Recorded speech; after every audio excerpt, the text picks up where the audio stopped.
Et bonjour, Moutassem Amour avec vous, bienvenue à ce nouvel épisode du podcast Pratiquer la méditation. Aujourd'hui on va parler de changement de vie, comment est-il possible de changer sa vie. Et pour cela, je vais m'entretenir avec Mathieu Vénis.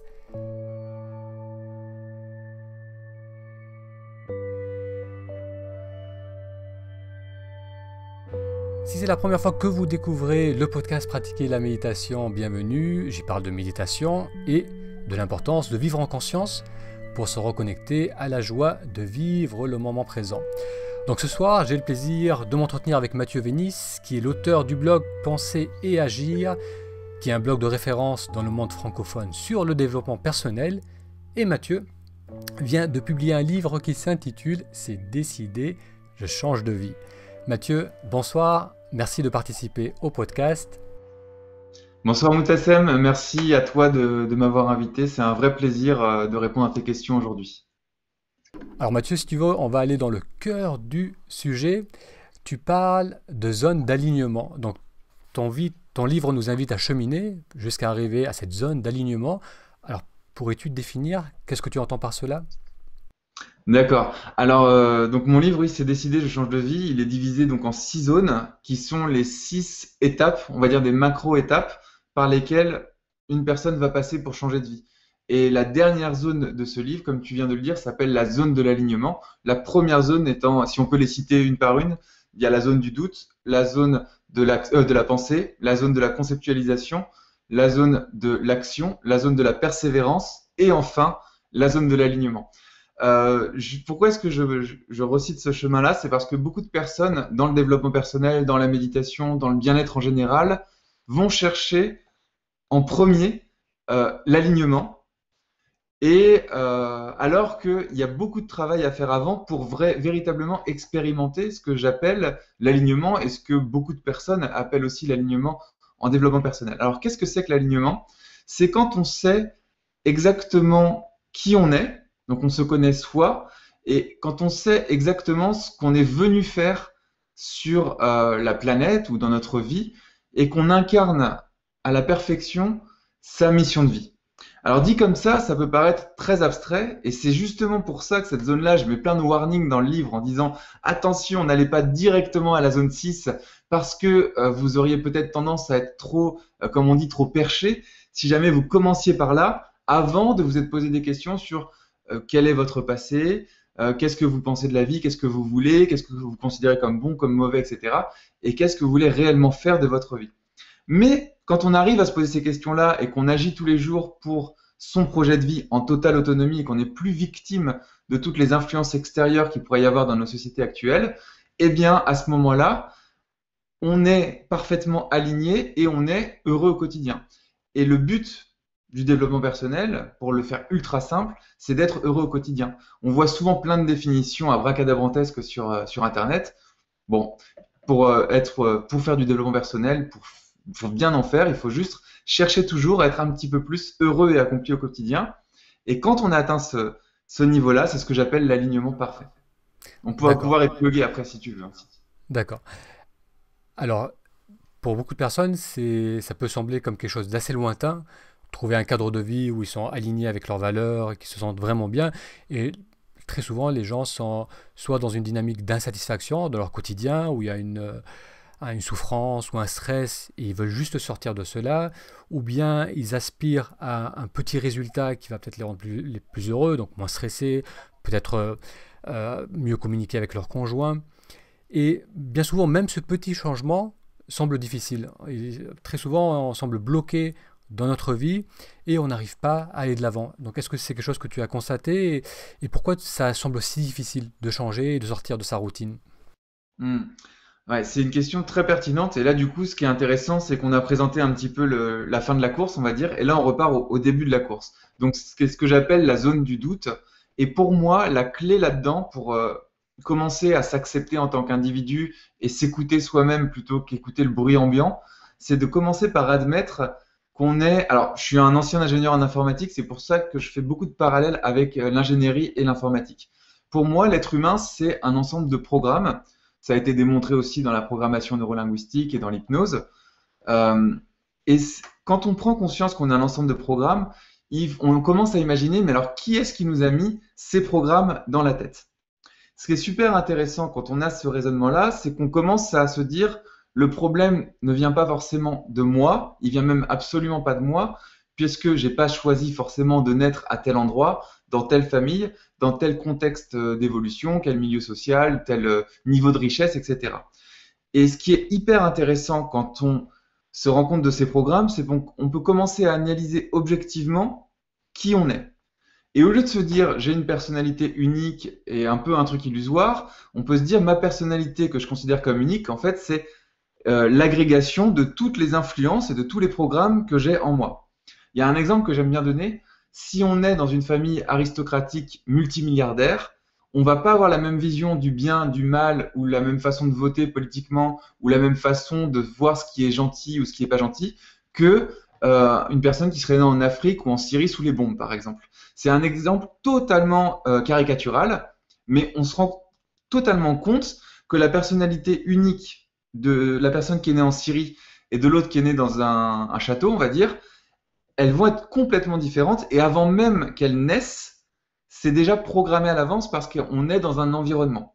Donc quand on prend conscience de ça, plutôt que de commencer par s'analyser soi, ce qui est très compliqué au début, il vaut mieux analyser son environnement et commencer à se dire, OK, si je considère que ça c'est beau et ça c'est pas beau, ou que ça c'est bien et que ça c'est pas bien, que ça c'est cher et que ça c'est pas cher, ou que ces personnes-là sont gentilles et celles-là sont pas gentilles, qu'est-ce qui dans mon environnement, c'est-à-dire ma famille, mon éducation, les études que j'ai suivies, mes amis, etc., qui est-ce qui pense comme ça? Et du coup, qui est-ce qui a déteint sur moi là-dessus?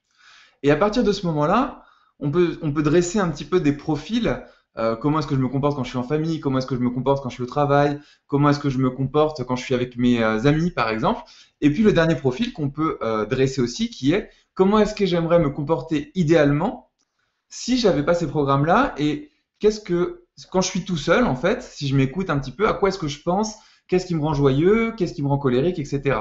Et donc, on peut comme ça commencer à faire une espèce de schizophrénie un peu drôle où on voit nos différentes personnalités dans différents contextes et se dire, moi, qu'est-ce que je veux vraiment? Et à partir de là, on va identifier pour moi ce qu'est le saint graal du développement personnel et le vrai point de départ, qui est sa valeur principale. Et sa valeur principale, elle va dépendre de chaque individu. Dans mon cas, c'est la liberté.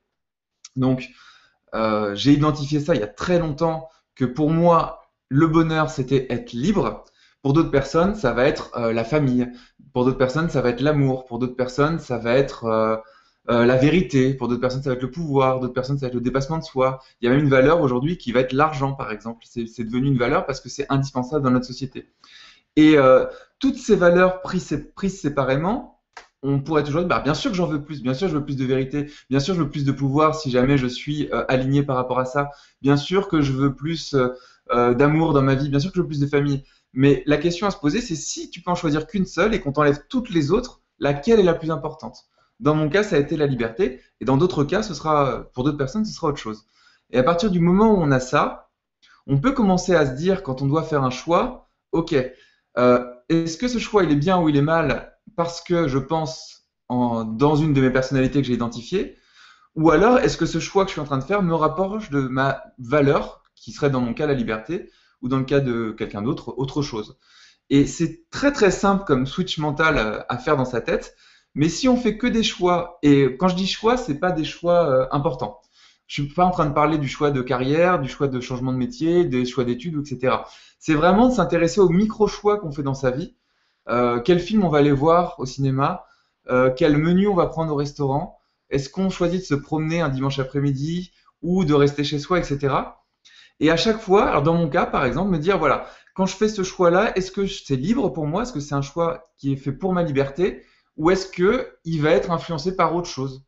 Est-ce que je prends ce menu au restaurant parce que, bah, en fait, j'ai vu une publicité à la télé, ou parce que mon meilleur pote m'en a parlé il y a pas longtemps, ou parce que ma famille, ma mère adore ça, par exemple, ou alors est-ce que vraiment c'est un truc que j'ai envie de manger pour moi parce qu'en ce moment, ça me rapproche du libre arbitre, quoi. Tu vois? D'accord. Alors, ce que j'entends jusque-là, c'est déjà l'importance d'identifier sa valeur, c'est sa principale valeur par rapport à toute la... Donc établir comme une hiérarchie de valeurs par rapport à tout ce qui est important pour soi. Mm. Et ce que tu sembles dire au début, c'est en créer comme une distanciation entre notre mode de fonctionnement, qui n'est pas forcément intrinsèque à qui nous sommes, mais qui est dû à notre éducation, au milieu où on a grandi, aux expériences passées qu'on a eues, qui font qu'on va être attiré vers certaines choses et pas d'autres. Et donc le fait de prendre un peu de distance et de se dire, voilà, j'ai peut-être eu cela par mon oncle, cela par ma famille, cela par ma culture, etc. Ça va aussi, avec ce petit recul, nous permettre de voir peut-être un peu plus clairement quelle est ma valeur dominante, qu'est-ce qui est vraiment important pour moi.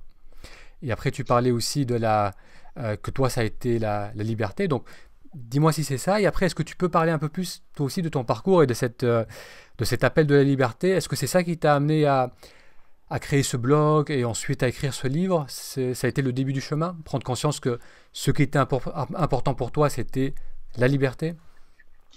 Alors, pour répondre à ta première question sur les programmations, du coup, ce qui est bien, c'est de s'en rendre compte, mais de l'admettre, en fait. Il y a vraiment, c'est un switch mental qui est assez compliqué à faire, je trouve, et j'ai mis beaucoup de temps à le faire moi-même, de, parce qu'il y a comprendre les choses et les admettre comme un savoir, comme une vérité en soi. C'est-à-dire, on peut dire, oui, bien sûr, je suis influencé par ma famille, je le sais, on me l'a déjà dit, Mathieu, il dit des trucs qu'on a entendus partout. Et il y a une autre façon d'aborder la chose qui est de dire, ah, mais en fait, c'est pas qu'une influence, c'est carrément une sous-personnalité. En, en hypnose, on dit que notre personnalité est un agrégat de personnalité. Et ça, c'est très très important. Ça veut dire que dans une situation, notre comportement change totalement. Et on arbore le manteau d'une personnalité suivant un contexte. Et ce qui est très important, et c'est pour ça que j'insiste là-dessus, c'est de faire l'exercice de l'écrire à la main sur une feuille de papier et de coucher cette personnalité en famille, puis sur une autre feuille de coucher cette personnalité entre amis et cette personnalité, je sais pas, au travail et la dernière soi-même. Et de les voir et de les lire et de les comparer. Et on se rend compte que on est en fait, alors j'aime bien ces quatre personnalités, c'est les plus différentes selon moi, on est vraiment des personnes totalement différentes.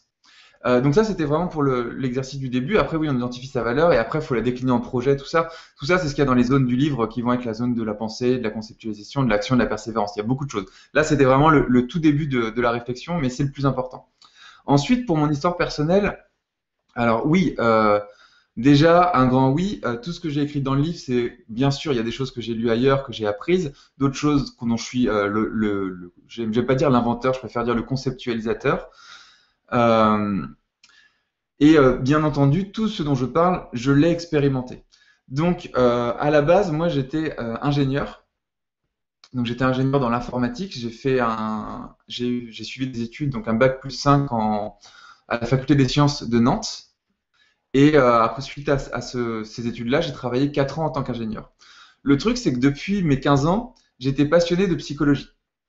Et, mais j'étais passionné au sens, j'en étais devenu insomniaque. C'est-à-dire que quand je revenais du collège, je passais 5 heures, 6 heures, 7 heures devant mon ordinateur. J'avais eu mon premier ordinateur à 15 ans et c'était le début d'Internet. Tu avais les modems qui se connectaient en faisant et, et quand je rentrais de cours, en fait, moi, je me mettais sur mon ordinateur, j'avais mon clavier en face et j'avais l'impression d'avoir, tu sais, une vue sur le monde, quoi. Je me disais, waouh, je peux tout comprendre. J'allais sur Lycos à l'époque, Google était moins répandu, et je tapais comment, blablabla. Et à 15 ans, moi, mon objectif, c'était pas de comprendre la psychologie, mais c'était de séduire les filles, tu vois.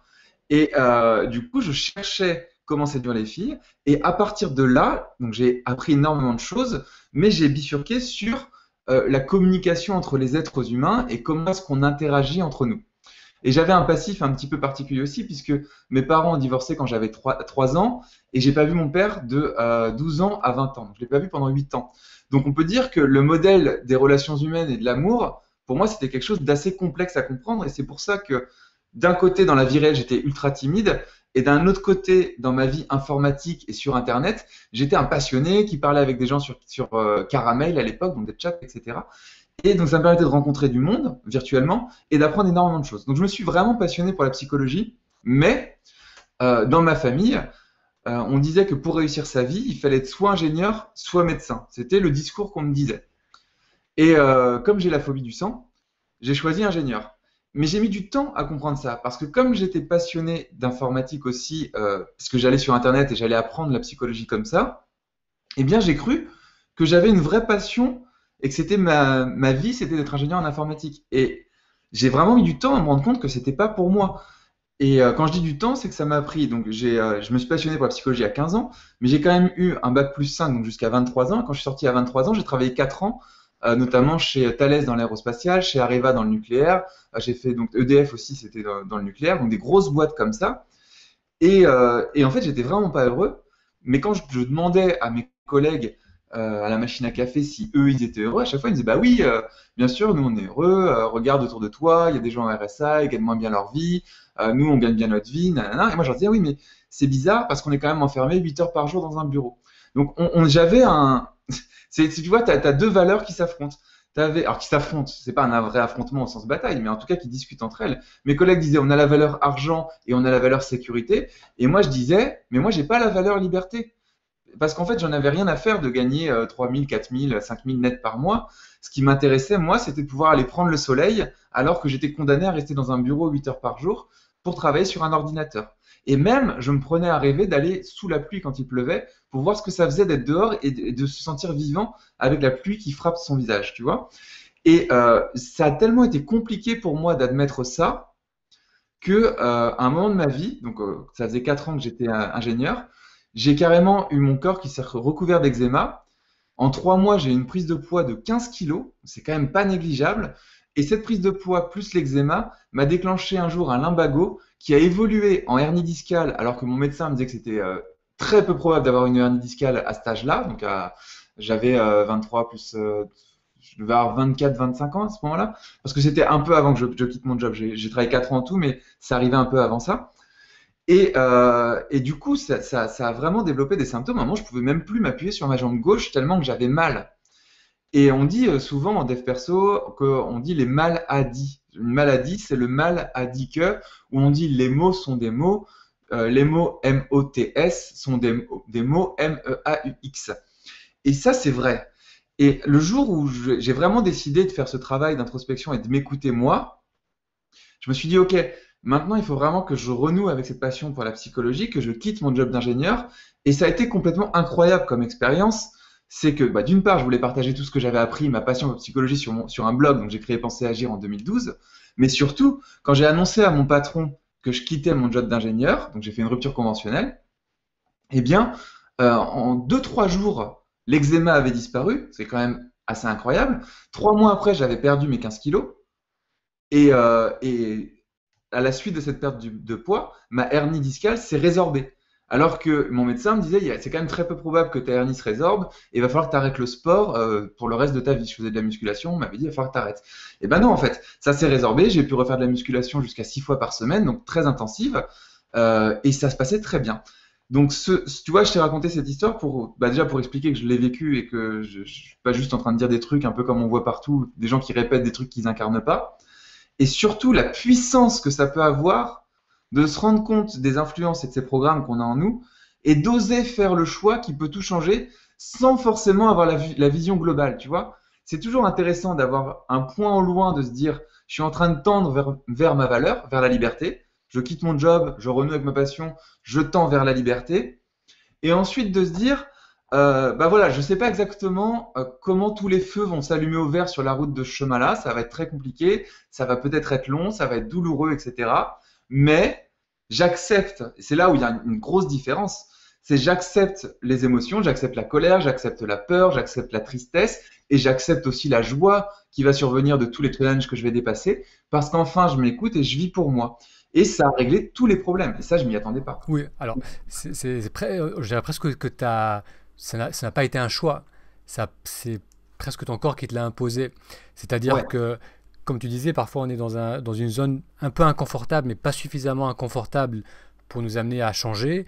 Et surtout quand on a des compétences, donc voilà, tu as investi des années, donc il y a aussi cet investissement de temps, tu as une pression sociale, tu as une pression familiale, tu as fait toutes ces études, tu vas pas t'arrêter maintenant ce travail, plus tu es compétent, tu gagnes ta vie, donc tu as un tas d'éléments qui font que le changement est difficile, mais malgré ça, il y a une force au fond de soi qui te dit, voilà, ça ne te convient pas, je ne suis pas heureux, et si elle n'est pas conscientisée, elle finit par se manifester au niveau du corps, et comme tu l'as dit très bien, c'est ce qu'on n'exprime pas, ce qu'on ne conscientise pas, bah, ça finit par se montrer, et moins on l'écoute, plus ça va se montrer d'une manière forte, et ça peut être voilà, crise d'eczéma, un mal de dos qui dégénère en hernie en hernie discale, qui crée une sciatique.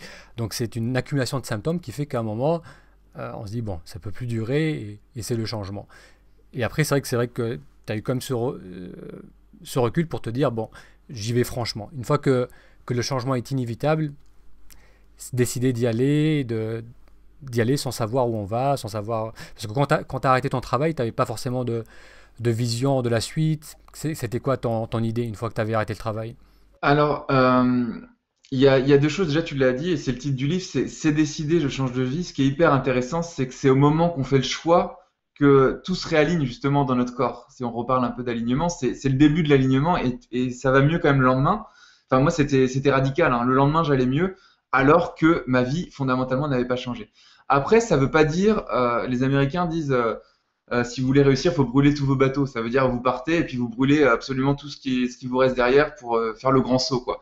Moi, j'aime pas trop cette vision-là. Non, quand j'ai quitté mon job d'ingénieur, j'ai utilisé tous les atouts que je pouvais avoir. C'est-à-dire, oui, je suis en France, j'avais déjà travaillé 4 ans, donc j'avais le droit à 2 ans au... Alors, c'est pas du chômage, mais c'est l'équivalent du chômage. Quand tu crées une boîte, ils te versent ça en acre, ça s'appelle.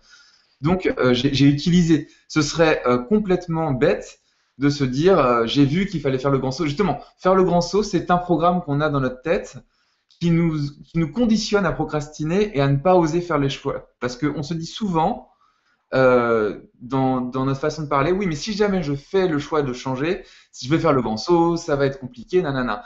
Alors que c'est faux. Il existe énormément de solutions pour mettre des coussins et pour sauter d'un peu moins haut. Donc moi, quand je suis parti, ça faisait déjà 1 an que j'avais créé mon site Penser et Agir en parallèle. C'est-à-dire que je suis parti en 2013, mais j'ai écrit le premier article de Penser et Agir en février 2012 exactement.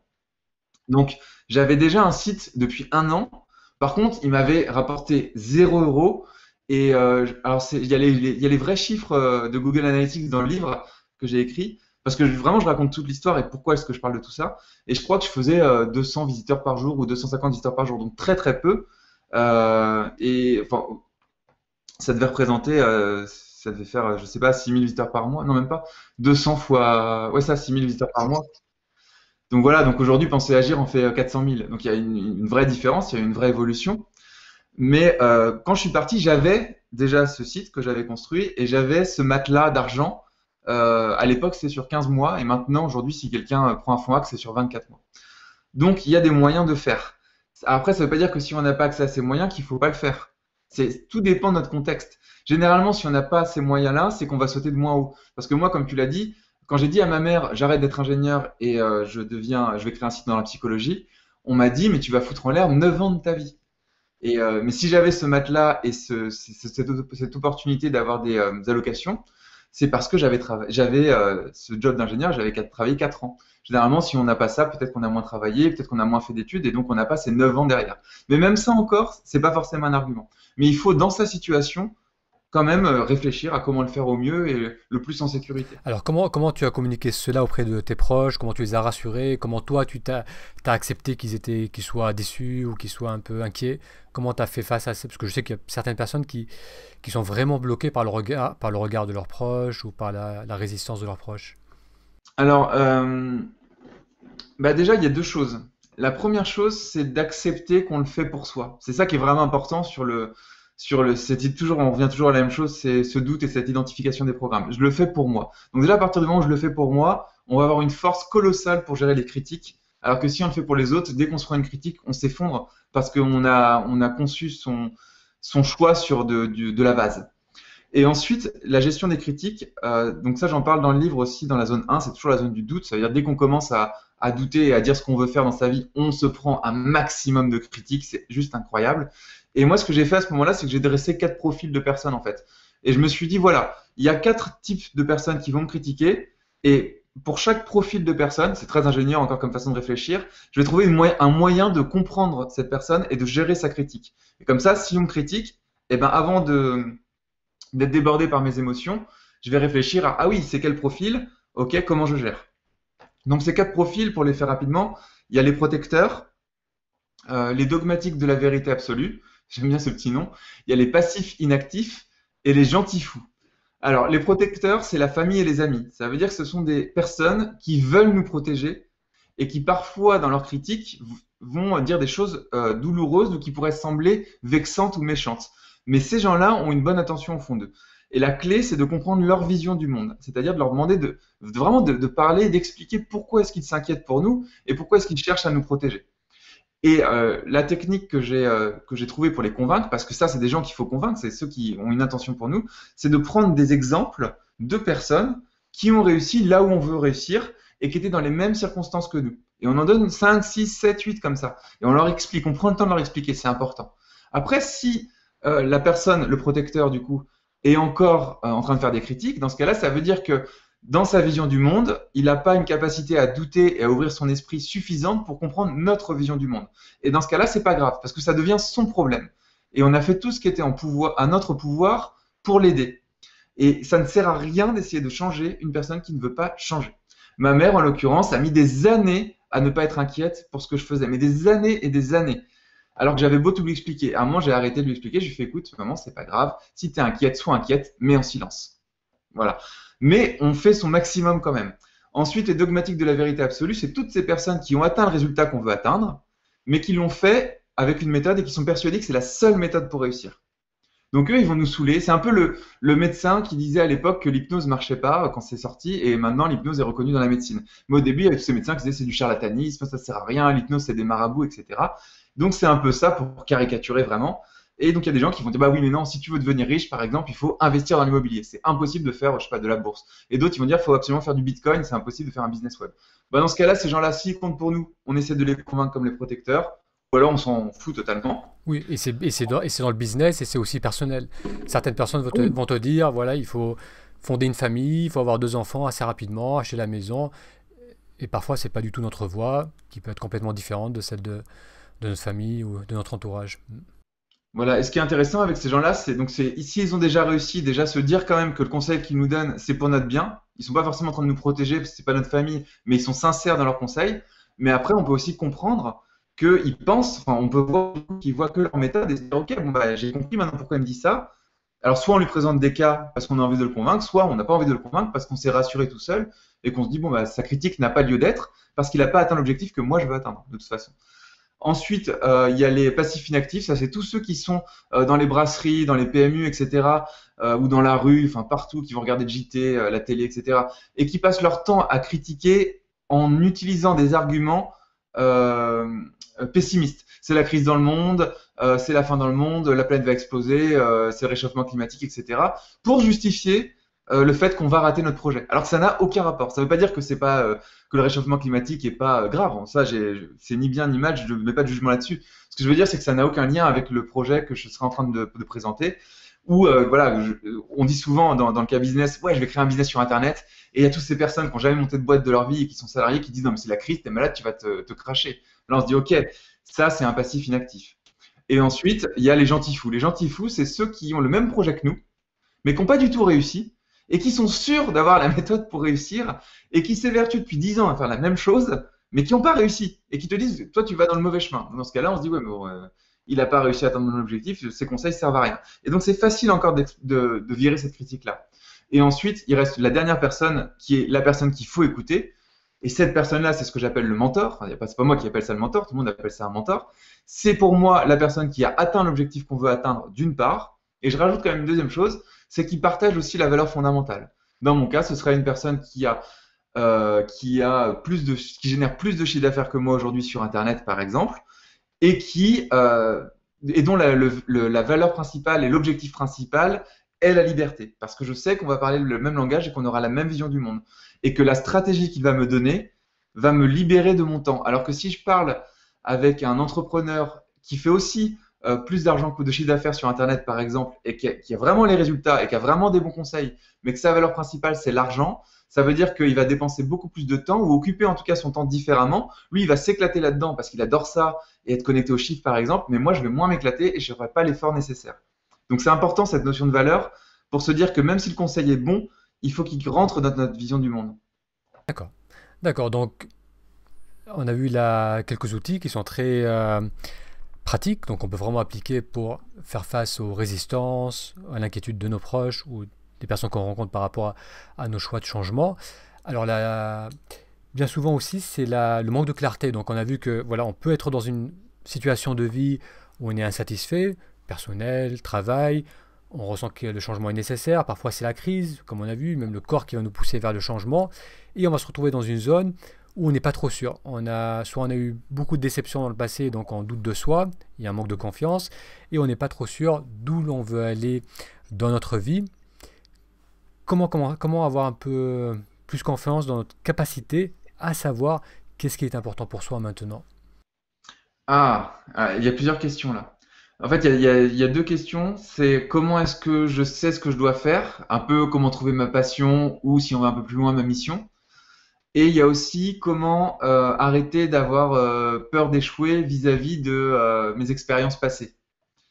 Donc, on va faire la deuxième. Je trouve ça intéressant par rapport au discours qu'on avait avant, si tu veux bien. Euh, du coup, il y a une cinquième personne, type de personne que j'ai pas cité dans la gestion des critiques, c'est soi-même en fait. Donc c'est l'autocritique, et c'est là où on a cette petite voix à l'intérieur qui nous dit qu'on va pas y arriver. Là, ce qui m'a vraiment aidé, c'est de faire la différence entre les deux auxiliaires français, qui est le verbe avoir et le verbe être. Quand on s'autocritique, on peut le faire avec le verbe être ou avec le verbe avoir. Je vais donner un exemple. Je suis nul, je suis bête. Alors je suis nul, je suis bête et je suis pauvre. Voilà, j'en fais trois. Et si on remplace ces trois critiques par le verbe avoir, donc je suis nul, ça change par je n'ai pas les compétences. Alors je suis nul, je suis bête, ça veut dire je n'ai pas les savoir-faire. Donc j'ai pas les. Il y en a un, je suis nul, c'est plus les compétences pratiques, et l'autre ça va être les compétences intellectuelles, on va dire. Et je suis pauvre, ça veut dire je n'ai pas assez d'argent. Ce qui est incroyable dans la façon dont on se pose les questions, c'est que quand on dit je suis, c'est game over, c'est-à-dire c'est fini. C'est être, c'est bah voilà, quand on est, on est. On peut pas être autre chose que ce qu'on est. En tout cas, c'est la vocation du verbe être. Donc, quand on se répète à soi-même je suis nul, il n'y a pas de solution, c'est impossible. Alors que si je suis nul, c'est je n'ai pas les compétences ou je n'ai pas les savoir-faire, dans ce cas-là, on va avoir la question d'après qui sera le comment. Et ça change tout. Parce que si on fait, alors je ne sais pas qu'est-ce qu'on pourrait prendre comme exemple qui parlerait à tout le monde. Je sais pas, quelqu'un qui fait un régime, par exemple, qui veut perdre du poids. Elle dit, ouais, je suis nul, j'arriverai jamais à perdre du poids. Ben, si elle dit, je n'ai pas les compétences pour perdre du poids, ça change absolument tout. Alors c'est le même échec avant, hein, mais on a peut-être même eu 15 avant. Si on dit, j'ai pas les compétences pour, on va se dire, d'accord. Alors, si j'ai pas les compétences, quelles sont les compétences que j'ai mis en place quand j'ai voulu perdre du poids? Donc, c'est tel régime, par exemple. Ok, comment est-ce que j'ai eu ces compétences? C'est le régime que m'a conseillé, je sais pas, Delphine, ma meilleure amie, ou ma mère, ou je ne sais qui. Ok, donc on met ça et on se dit, ok, comment est-ce que je peux réessayer, mais cette fois en ayant d'autres compétences? Ah, alors je sais pas encore, ok. Qui va pouvoir m'apporter les autres compétences pour juste essayer différemment? Et attention, je dis pas pour réussir, hein, je dis juste pour essayer différemment. Et là, on peut arriver dans les régimes, généralement la question qui se pose quand on fait bien les choses et qu'on a déjà échoué, c'est ah, ben, il serait peut-être temps que j'aille voir un professionnel, un nutritionniste. Et dans ce cas-là, on prend rendez-vous avec un nutritionniste. Et donc après, il faut activer le choix. C'est ça que c'est important. Donc pour l'activer, ça veut dire que c'est vraiment aligné par rapport à nous. Sur la perte de poids, c'est qu'on veut perdre du poids parce qu'on ne trouve pas joli dans le miroir et parce qu'on n'a pas confiance en nous, mais pas parce que les autres nous disent qu'on est moche. Ça, c'est vraiment le truc important sur la perte de poids. Et c'est pareil pour tout, hein. Euh, C'est-à-dire qu'il faut toujours que ça vienne de nous, c'est toujours pareil. Et ensuite, aller chez le nutritionniste. Et là, on a une personne extérieure qu'on va qualifier de mentor, c'est-à-dire qui a les compétences et qui a atteint l'objectif. Donc typiquement, ça va être une nutritionniste qu'on va valider et avec qui on va être partager des valeurs similaires. C'est bien de parler des autres, comment dire, des passions d'un thérapeute ou d'une personne avec qui, de son mentor, quoi, tout simplement, pour voir si les valeurs coïncident. Et là, la personne va nous présenter un régime en discutant avec nous et on va dire, ah bah, c'est vrai que ça, je ne l'ai pas testé. Et donc, on va le tester. Et après, ce qui est hyper important, c'est de rentrer vraiment dans un aspect terre à terre, ingénierie, c'est-à-dire de mesurer. Ok, la dernière fois, j'avais perdu, je sais pas, 1 kilo, j'en ai repris 5. Bah là, j'ai perdu, je sais pas, 10 kilos, j'en ai repris 3. Bah, il y a un vrai progrès. Et donc après, comment est-ce que j'améliore ça, etc. Donc la clé, c'est de faire la différence entre être et avoir quand on se dit les choses à soi-même. Et au lieu de se dire je suis nul, c'est plutôt de dire j'ai pas encore les compétences. Où est-ce que je vais trouver les compétences? Comment je vais les atteindre et qui va me les donner? Oui, et d'ailleurs, même au niveau de l'éducation des enfants, c'est quelque chose qui est recommandé également. Ne pas critiquer l'enfant avec le verbe être. On va pas lui dire tu es bête, mais tu n'as pas compris. Donc là aussi, comme tu disais, utiliser le verbe avoir, parce que la question ouvre une porte différente au lieu de restreindre l'enfant dans une idée de qui il est. C'est plutôt voilà, qu'est-ce qui te manque, qu'est-ce que tu as à comprendre, ou quelles sont les ressources que tu dois chercher pour y faire face. Et c'est vrai que si on peut commencer ça avec les enfants, c'est bien. Et après, en tant qu'adulte, garder aussi cet angle de vue.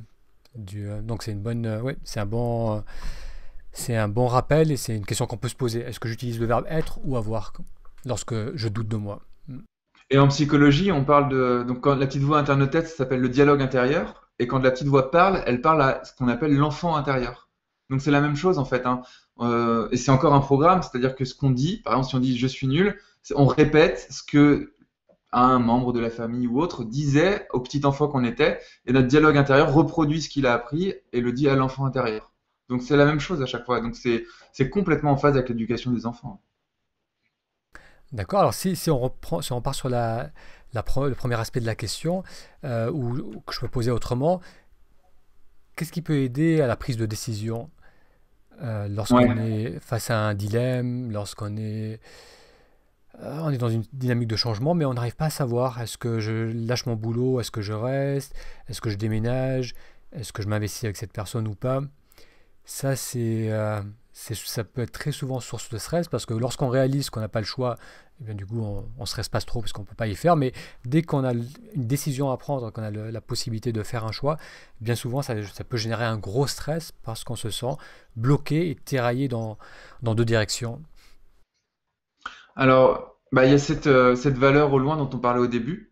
Donc, est-ce que le choix que je vais faire me fait tendre vers ma valeur? Mais la valeur, c'est pas suffisant dans certains cas, qui sont les choix à court et moyen terme, on va dire. La valeur, elle est agréable pour s'orienter sur le long terme et se dire, OK, je sais que si je fais ce choix-là qui va m'influencer à très long terme, en effet, ça va me priver de ma valeur liberté ou ça va augmenter ma valeur liberté. Maintenant, pour des choix un peu plus communs, est-ce que je m'engage avec cette personne ou autre? Alors, on s'engage avec la personne, c'est quand même un choix à long terme en théorie. Euh, mais bon, changer de profession, tout ça, ça reste quand même du moyen terme généralement, parce qu'on ne fait pas le même métier toute sa vie, ou du moins il évolue. Il y a un concept qui m'a beaucoup aidé qui s'appelle l'ikigai, qui est assez connu en développement personnel, qui vient du Japon, et donc c'est iki et gai. Et si on traduit en français, alors je n'ai jamais fait de japonais, mais en gros, ça signifie qu'il y a une raison de se lever tous les matins pour chaque individu sur la planète. Si bien que, alors moi c'est ce que j'appelle dans le livre, donc je parle d'ikigai et après j'appelle ça l'expertise unique. Je trouve ça intéressant de parler d'expertise unique. C'est l'agrégation de sa passion, de sa vocation, de sa profession et de sa mission. Et c'est intéressant de réfléchir sur ces quatre aspects-là, et d'essayer de trouver le truc unique qui nous caractérise. Et ça, c'est plus concret que la valeur liberté dans mon cas. Alors, je vais le faire pour moi, parce que je connais le mieux mon exemple, et après, chacun pourra le faire pour lui. Donc moi, ma passion, c'était psychologie et développement personnel. Et dans la psychologie, c'était plus la psychologie sociale et la psychologie on va dire de la performance, mais d'un point de vue, pas la performance sportive, mais la performance, le mindset, l'état d'esprit. Donc les interactions entre les gens et comment est-ce que nous, on interagit avec nous-mêmes. Ma profession, c'était l'ingénierie et plus spécifiquement l'ingénierie des modèles. Ça veut dire que, en gros, je prenais des tambouilles mathématiques ou de code informatique et mon job à moi consistait à les abstraire sémantiquement. Ça veut dire à en faire des concepts extrêmement simples et à raisonner sur ces concepts simples pour trouver des solutions qui ensuite seraient applicables dans la vraie vie sur les problèmes réels complexes. Après, donc j'ai fait passion, passion, profession. Tu as ensuite la vocation et la mission. La mission, c'est de quoi a besoin le monde. Donc, par exemple, dans mon cas, c'est oui, les gens cherchent à être plus heureux. Ça, c'est la mission. Tout le monde a envie d'être plus heureux, c'est important.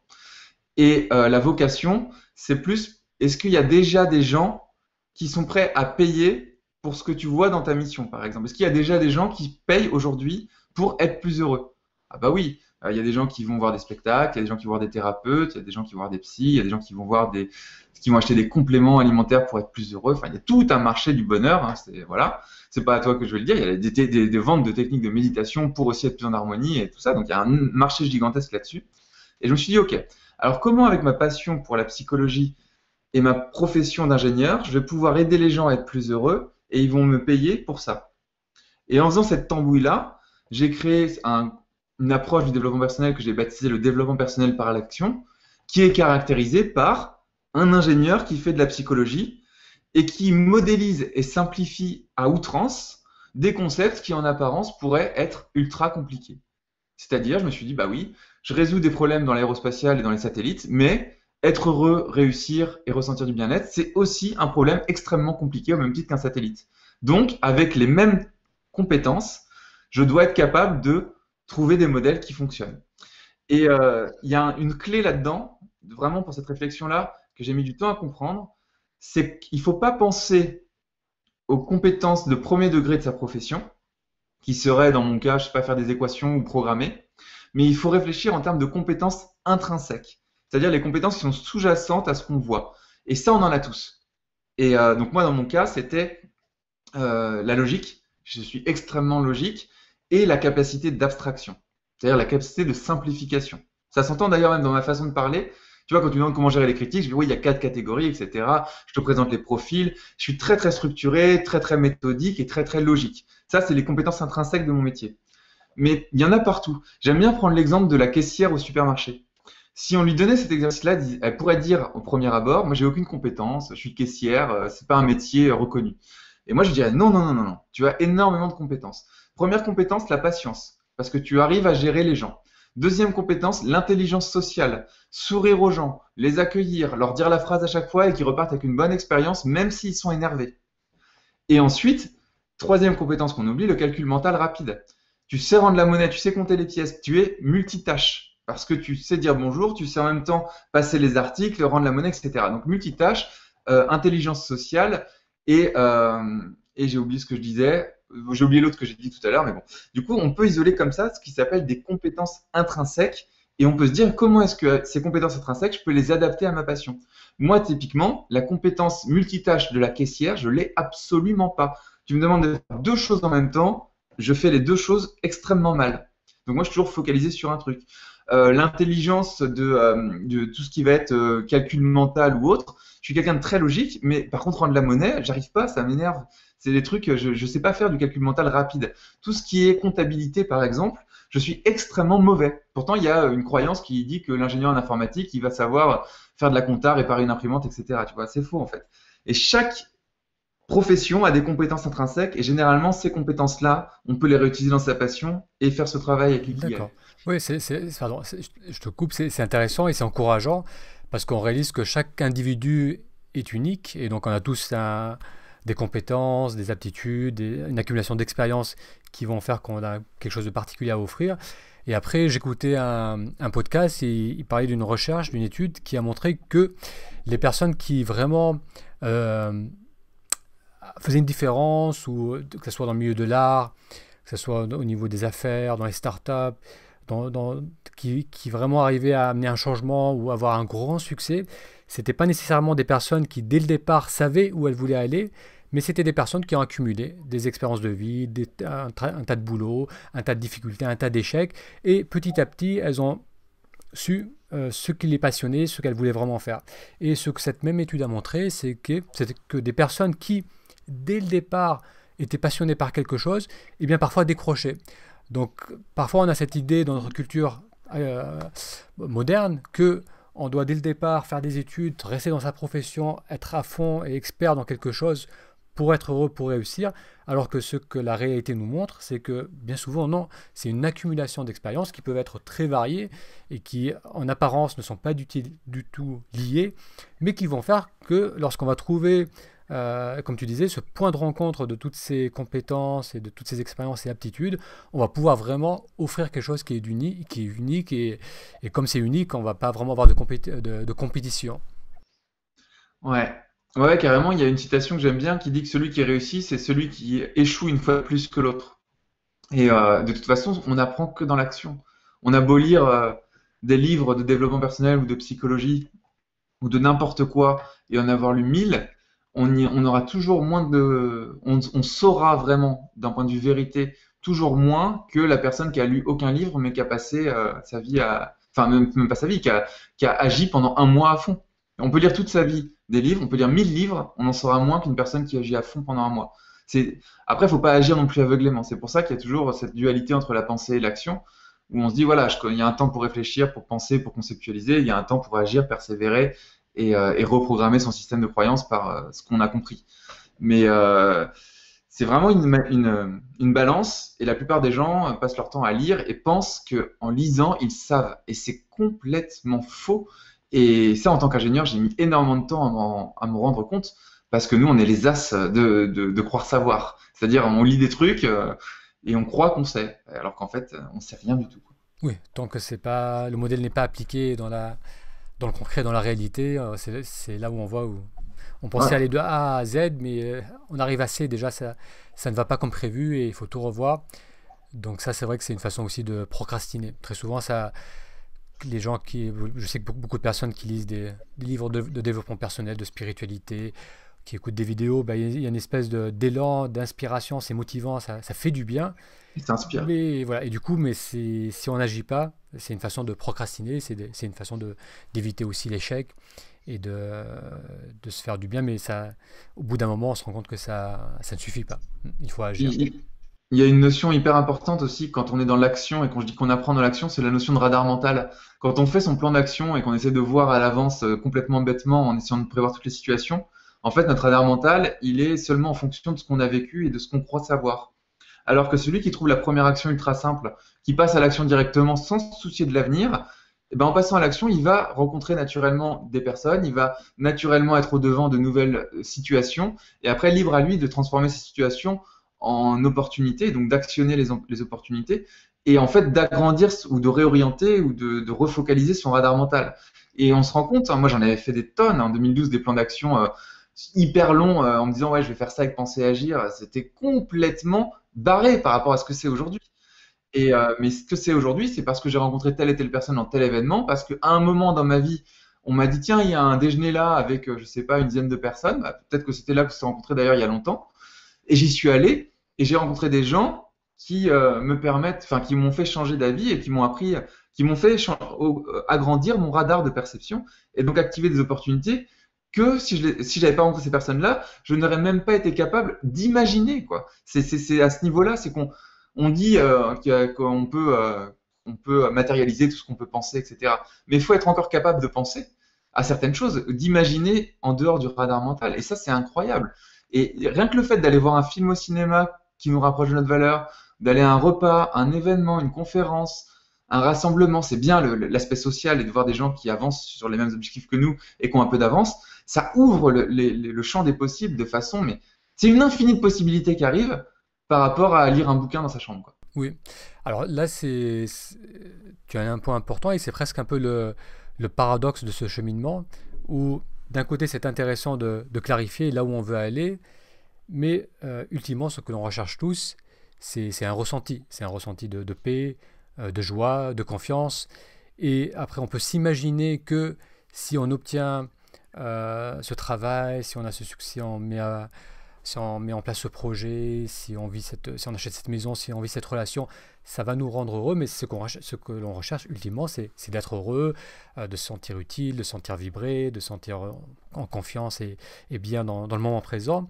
Et dans ce sens, euh, c'est pas si important que ça de savoir où l'on va, tant que d'apprendre à se connecter à cette capacité d'être bien dans le moment présent. Et c'est comme si, parce que moi personnellement, comme toi, j'ai eu de longues périodes où j'étais obsédé par l'idée d'identifier clairement quelle était ma passion, quelle était ma voix, qu'est-ce que je voulais contribuer au monde, et à prendre des séminaires, à faire des projets, à me disperser un peu dans tous les sens, à chercher ce qui me convenait. Et je finissais soit par me brûler les ailes parce que je travaillais trop et du coup je saturais, c'était le burn-out et je me démotivais. Soit j'obtenais ce que je voulais, mais je me rendais compte que c'était pas vraiment ça et du coup je me sentais bloqué dans un nouveau travail, dans un nouveau projet parce que j'ai investi beaucoup de temps pour y arriver, et donc j'y restais, mais ça me rendait pas heureux.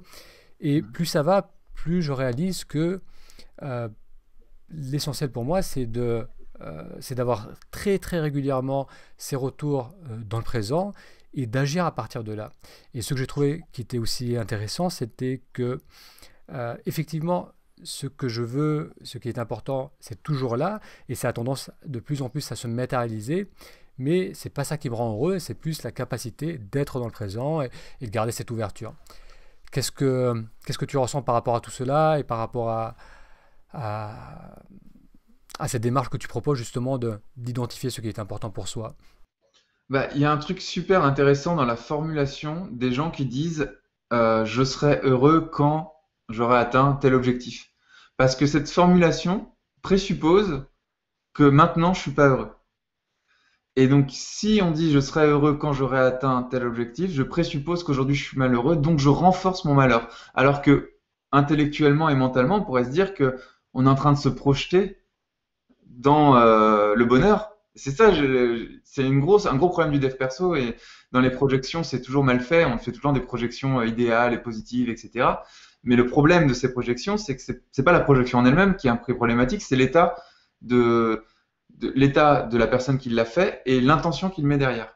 S'il met une intention de bonheur futur, ça veut dire qu'il présuppose qu'il est malheureux aujourd'hui. Et donc, en faisant cette projection, il va, par un phénomène de contraste des deux situations, renforcer son malheur. Et c'est un peu la dépression du gars qui fait du dev perso. Ça veut dire que quand j'aurai atteint ça, je serai heureux. Donc, je suis tellement loin de ça et j'arrive tellement pas à voir comment c'est possible que je suis encore plus malheureux et je renforce mon malheur. Et du coup, je fais confiance à des, un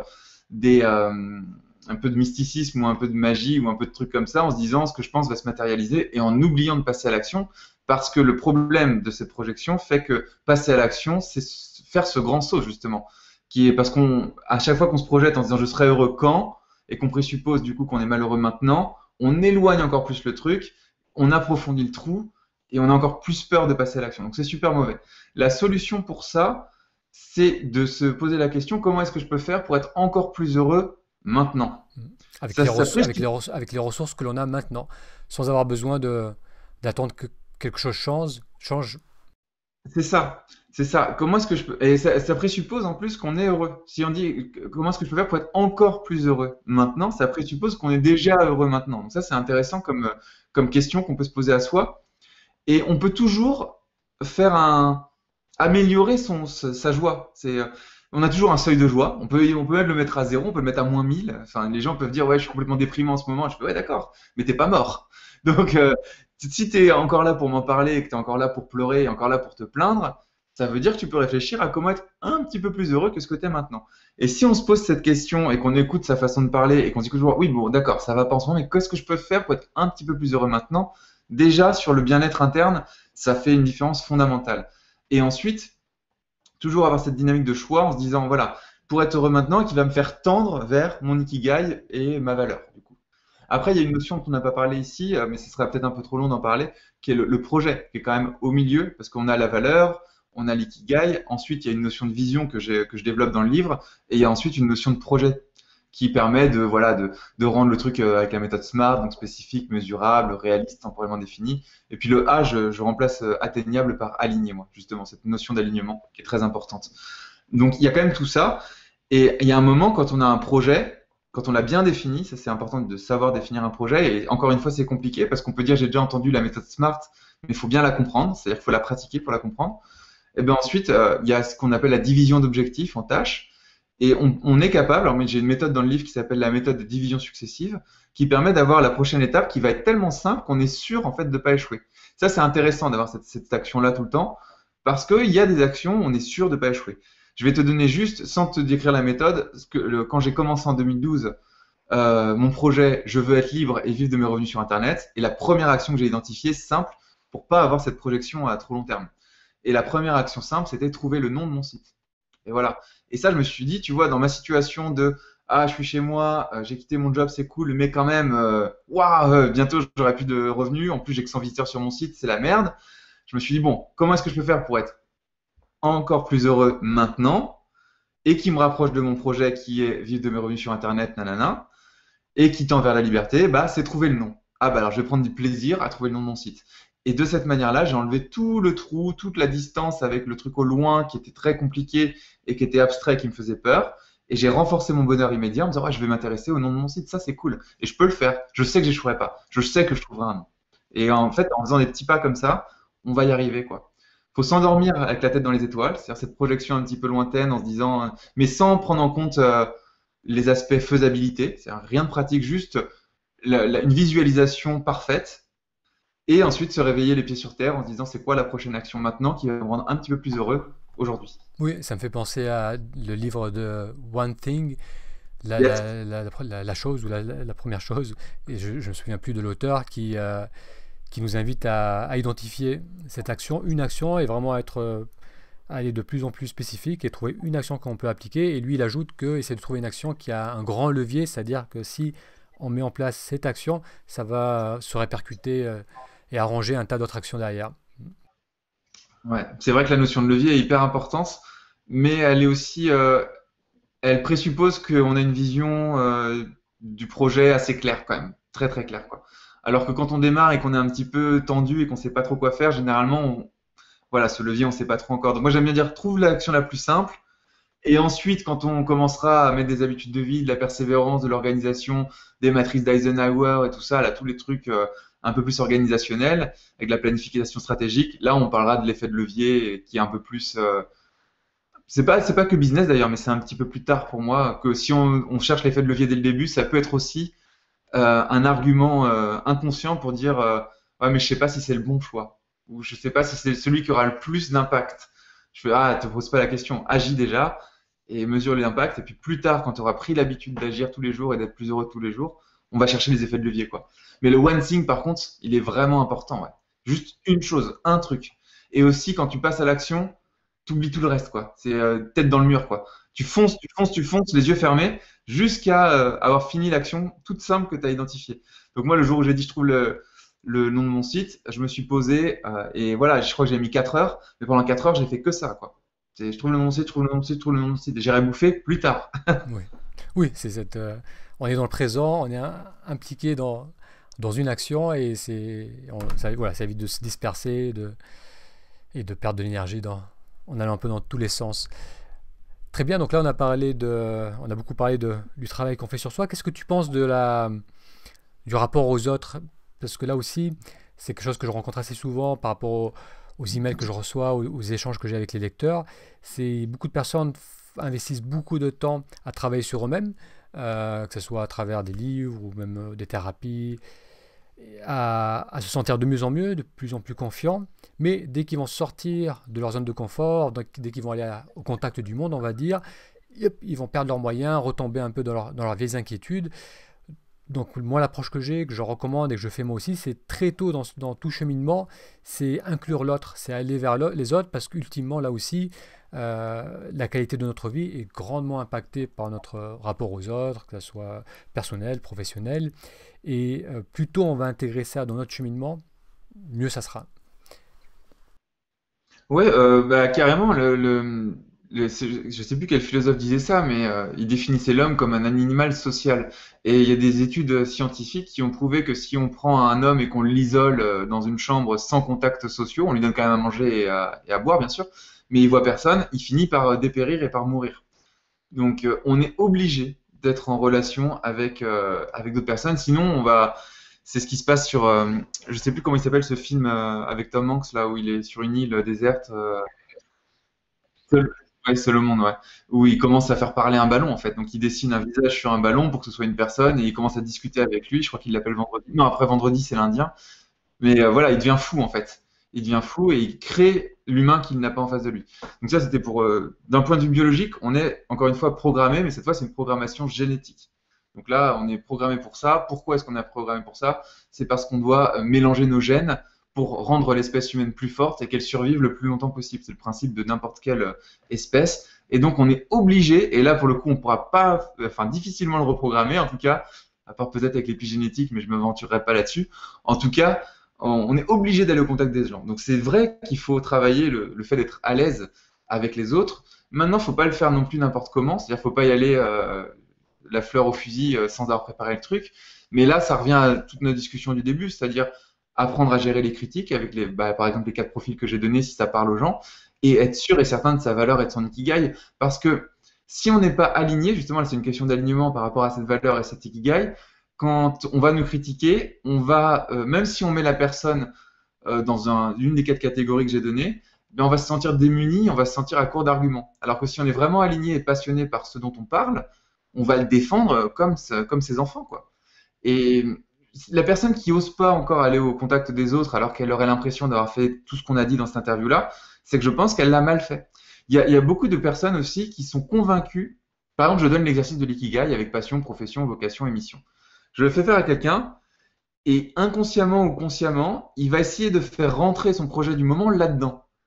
Parce que il y a un principe en psychologie qui est le principe d'engagement, qui est l'un des principes de manipulation les plus connus, et on se manipule soi-même.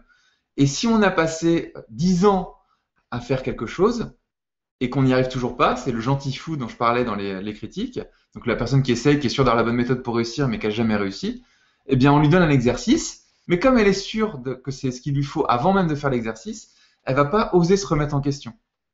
Donc ça, c'est important de toujours se dire, bah, il y a une phrase qui dit, voilà, la seule chose que je sais que je ne sais pas tout.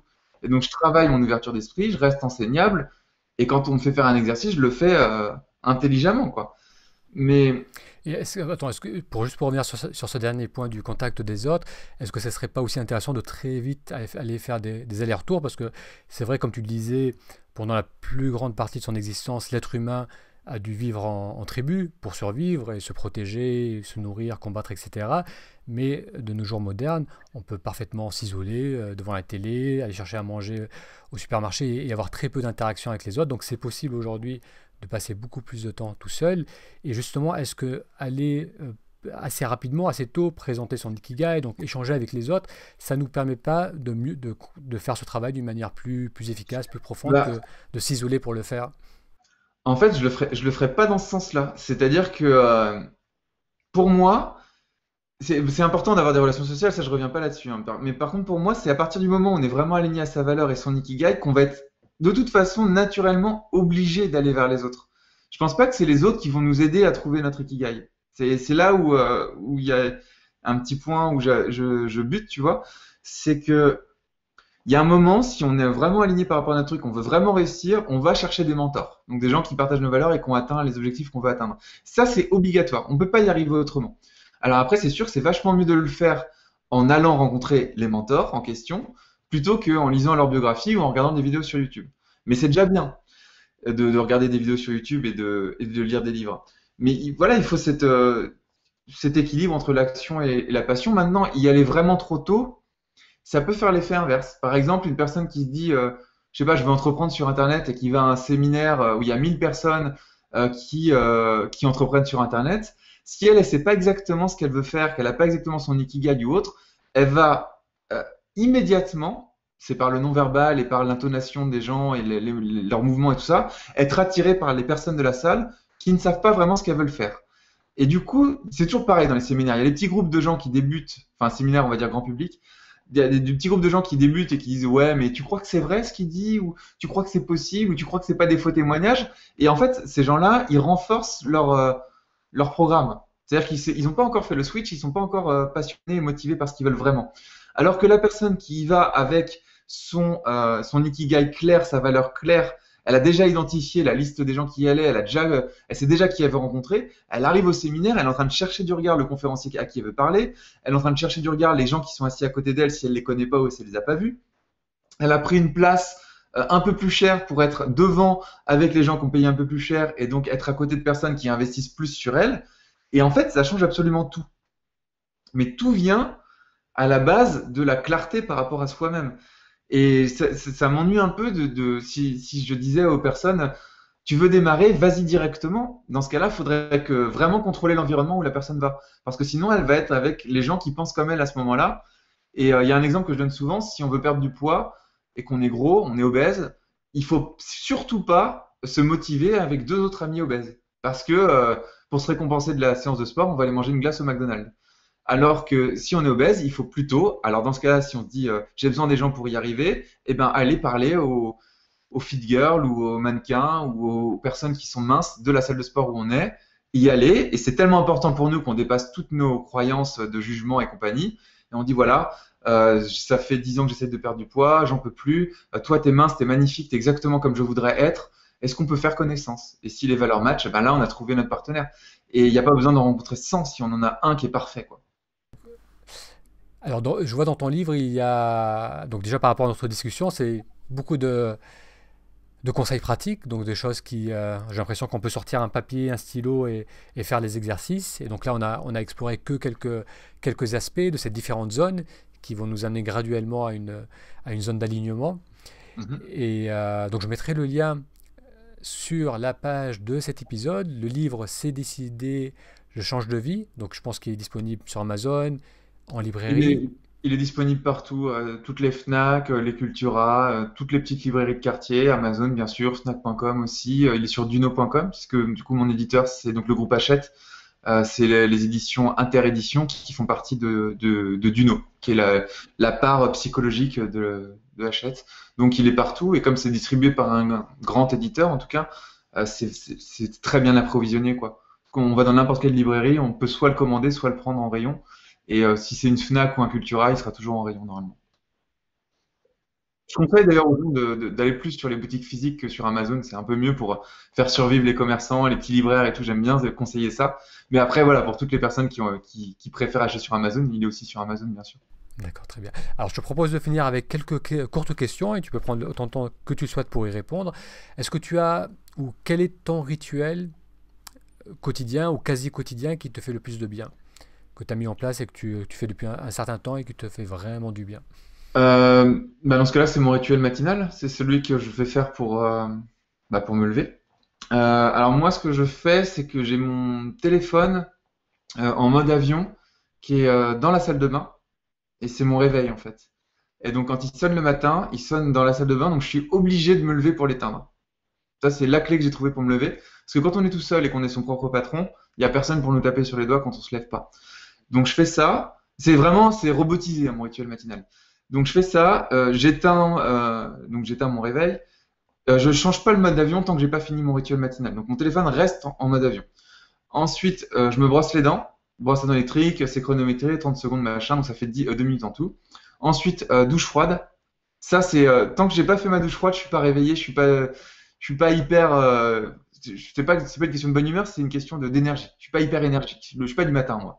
Donc il faut que je fasse ça. Bon, la douche froide, ça dure 5 minutes, je sors, je suis j'ai froid. Donc là, je commence à être super énergique. Je m'habille et ensuite je vais faire mon café. Donc je moue mon café, j'ai tout un rituel pour faire mon café, je le moue moi-même, etc. J'ai une petite cafetière où je verse l'eau chaude, etc. Et je me le sers. Et ensuite, je m'assois sur ma table basse et je lis 10 pages d'un livre. Donc, c'est le livre du moment. En ce moment, je lis Créateur de réalité 2. Donc, c'est le volume 2. J'avais lu le volume 1 en 2012, justement. J'en parle dans le livre. Et là, je sais pas, je sentais pas que j'étais prêt pour lire le 2. Et là, je lis le 2. Donc, en ce moment, je lis ça. Je lis 10 pages. Et je sais que généralement, à la fin de ma lecture, parce que je lis toujours des livres d'apprentissage, donc soit de dev perso, soit de business, eh bien, quand je sors de cette lecture-là, j'ai envie de travailler. Donc, j'ai fini mon café parce que je le bois en même temps que je lis. Et là, je vais travailler. Et à ce moment-là, je déverrouille mon. Soit j'ai ce que j'appelle les grosses pierres. J'ai une grosse pierre à faire, un truc très important. Faut pas que je sois mangé. Je laisse mon téléphone et je m'autorise à le laisser en mode avion jusqu'à midi. Donc, je me lève vers 7h30, 8h. Et je peux laisser au maximum mon téléphone en mode avion jusqu'à midi. Et si j'ai pas de tâche particulière ultra méga importante, stratégique, tu vois, à fort effet de levier, comme tu dis, dans ce cas-là, c'est à ce moment-là que je déverrouille le portable et je regarde un peu les messages de mes prestataires, s'il y a des urgences à gérer, etc. Donc voilà, je commence par ça. Après, je fais toujours les trois tâches les plus importantes de ma journée en premier le matin. Ok, très bien, merci. Alors est-ce que tu as un auteur ou un mentor ou quelqu'un que tu suis en ce moment, dont l'enseignement te parle, te parle ou t'inspire en ce moment? Oui, là justement, du coup, c'est celui il est là le livre. Attends, je vais te montrer. Alors la caméra pour ceux qui verront sur YouTube et du coup, je vais le dire à voix haute pour le podcast. Donc c'est ce livre-là que du coup, je l'ai acheté d'occasion parce que cette édition n'existait plus et moi, je voulais avoir l'édition que j'avais eue dans le tome 1. Donc ça s'appelle Créateur de réalité 2 du coup. Mais il y a le 1 qui s'appelle Créateur de réalité. C'est de Olivier Lockert. Donc Lockert, c'est Lockert. C'est donc un hypnothérapeute extrêmement connu à la base. qui a écrit un bouquin qui s'appelle Hypnose, que voilà, c'est le référentiel pour tous les hypnothérapeutes, quelle que soit l'école. Il a une école d'ailleurs d'hypnose qui s'appelle l'IFHE. Mais il a conceptualisé un nouveau mouvement d'hypnose qui s'appelle l'hypnose humaniste et qui est extrêmement dev perso et très spirituel. Mais c'est un homme de science d'hypnose à la base, hein. Donc c'est très intéressant. Et Créateur de réalité, c'est un roman initiatique, on va dire, qui nous fait vivre ses découvertes par un roman. Du coup, c'est les seuls romans que je lis, en fait, c'est ceux-là. Sinon, pour moi, c'est un livre d'apprentissage sous la forme d'une histoire. Donc voilà, Créateur de réalité d'Olivier Lockert. Et du coup, l'anecdote, c'est quand même que j'ai créé Penser Agir parce qu'en 2012, je lisais Créateur de réalité 1 d'Olivier Lockert qui a changé ma vie. Donc c'est le livre qui m'a le plus impacté, c'est pour ça que je le cite dans mon livre d'ailleurs, qui m'a le plus impacté en termes de D'accord, développement. je mettrai le lien également sur la page de cet article pour les gens qui veulent explorer cet auteur. Et est-ce que tu as un adage ou une citation que tu aimes particulièrement ou qui reflète bien l'humeur du moment? Moi j'en ai deux. La seule chose que je sais, c'est que je ne sais pas tout, pour garder l'ouverture d'esprit constante et capacité d'amélioration. Et l'autre, c'est fait mieux que parfait. Parce que, en fait, la première pourrait présupposer qu'on sait pas tout, qu'on n'en sait pas assez pour agir. Et la deuxième présuppose que quel que soit ce qu'on sache, fait mieux que parfait, donc on a assez de compétences pour agir maintenant. Donc j'aime bien ces deux-là parce qu'elles se mélangent. Il y en a une sur l'ouverture d'esprit pour apprendre, pour être ce que j'appelle l'étudiant permanent, donc apprendre tout le temps, mais qu'à tout moment de notre vie, on en sait assez pour agir. Sinon, on n'agit jamais. Donc fait mieux que parfait. Super. Comment les gens peuvent te contacter? Où est-ce qu'ils peuvent te retrouver? Tu peux redonner le nom de ton blog? Alors, bah, sur mon site, ouais, ouais, je dis un site plutôt qu'un blog parce que c'est vrai que maintenant c'est devenu gros, quoi. Donc sur penser-et-agir.fr, penser et agir, c'est les infinitifs, donc ER et agir, c'est un infinitif. On tape penser et agir dans Google, on trouve directement. Et pour ceux qui veulent vraiment, enfin, pour qui le podcast les aurait intéressés et que l'approche les intéresse, c'est vraiment mon livre. C'est Décider, je change de vie, où j'ai condensé. Bah, ça fait 16 ans maintenant que je m'intéresse à tout ça et j'ai tout condensé en 200 pages. Ça a été un travail de fou. Quand j'ai rendu le manuscrit à mon éditeur, il faisait 400 pages et mon éditeur on a travaillé pour le simplifier encore plus, le rendre encore plus actionnable, encore plus pratique, encore plus simple et faire ces 200 pages. Donc je suis vraiment très content de ça. En plus, dire ça d'un point de vue business, c'est pas du tout arrangeant pour moi puisque comme je suis chez un éditeur conventionnel et un gros éditeur, je touche, je crois, 7 ou 8% de droits d'auteur. Donc en gros, 1 euro quoi, par livre vendu. Le livre est à 16,90 €. Donc voilà, c'est vraiment pas pour dire pour faire du marketing ou un truc en disant voilà, vous allez rentrer dans mes tunnels de vente et tout. Non, c'est un livre que vous pouvez acheter à la Fnac et sur lequel je gagne pratiquement rien, quoi. Donc, mais par contre, vraiment, c'est là où j'ai mis le maximum de ce que je connais aujourd'hui. Et si ça vous intéresse, c'est ça le premier pas, je pense. Sinon, le blog, hein, enfin mon site Pensez Agir, il y a plein de formations en ligne, il y a plein de trucs, mais bon, pour se mettre à le plier à l'étrier, le livre, c'est le mieux. Ok, super. Mathieu Vénis. Mathieu, un grand merci pour ton temps et je te souhaite D'accord. beaucoup de succès dans la suite de tous tes projets. Merci à toi, Moutassem. C'était un vrai plaisir de répondre à tes questions. À À bientôt. bientôt.